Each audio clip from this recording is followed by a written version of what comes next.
Let me say something that's uncomfortable. Most adults aren't planning their future anymore. They're surviving their rent. Not because they're irresponsible, not because they failed adulthood, but because rent quietly pushed grown adults back into survival mode, where the goal isn't progress, it's just making it to next month. And once you're in survival mode, adulthood starts shrinking fast. Listen carefully. Survival mode isn't about being homeless. It's about short-term thinking becoming permanent. It's when you stop thinking in years and start thinking in weeks.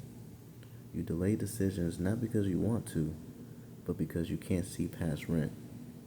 You feel busy, stressed, and exhausted, yet somehow stuck. You're doing everything an adult is supposed to do, but nothing is compounding. Look around. Adults with degrees, careers, and decent salaries are putting off moves, putting off families, putting off risks, putting off exits, not because they lack ambition, but because rent absorbs all margin. And without margin, adulthood quietly collapses into maintenance. Here's what rent actually changed. High rent doesn't just take money, it takes time horizon. When rent rises faster than income, your brain adapts. You stop asking, where will I be in 5 years? And start asking, can I afford next rent renewal? What breaks if I miss one paycheck? How long can I hold this together? That's survival mode. And survival mode is supposed to be temporary, but rent turned it into a lifestyle. And here's the part most people miss. This isn't about poverty. Plenty of people in survival mode are technically doing fine. The trap isn't income. It's how narrow your future becomes when rent controls your flexibility. That's the shift no one warned you about. Because once survival mode sets in, something subtle happens. You don't just lose money. You lose risk tolerance, long-term patience, the ability to absorb uncertainty, and that's when adulthood starts feeling smaller every year, even though you're working harder. So what do people do next? People respond to survival mode rent in a few ways. None of them are perfect.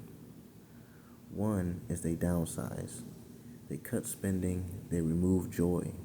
It helps cash flow, but often locks them into maintenance living, stable but narrow, safe but stalled.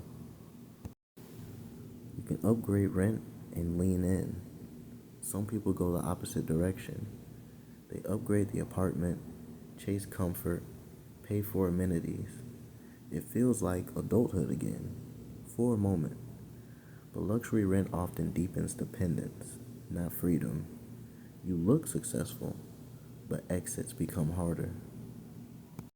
Sometimes they delay everything, and this is the quiet one. They pause. They pause kids, they pause moves, career risks, location changes. Life becomes later, not abandoned, just postponed. But postponed plans have a way of aging out. Some people reduce rent radically. Some people take bigger steps, like roommates, or moving back home with their family, changing cities, or even leaving the country. This restores margin, but it also creates social and identity costs most people don't want to talk about. Here's the part that influencers skip. Every escape from survival mode has a price. Lower rent might mean less privacy, less status, feeling behind your peers. Staying might mean emotional exhaustion, delayed adulthood milestones, a future that keeps shrinking quietly. There's just no clean win, only different forms of loss. And the hardest part, survival mode doesn't feel dramatic. It feels normal. Until years pass. This isn't about telling you what to do. It's about recognizing the shift. Because if rent has pushed you into survival mode, the danger isn't discomfort. The danger is getting used to it. And once survival becomes normal, planning stops, even when you don't realize it has. So if adulthood feels smaller than it used to, if the future feels vague instead of exciting, if everything feels temporary but nothing is changing, that's not a personal failure. That's what survival mode looks like when rent never lets you leave it. And the longer you stay there, the harder it becomes to remember what adulthood was supposed to feel like in the first place.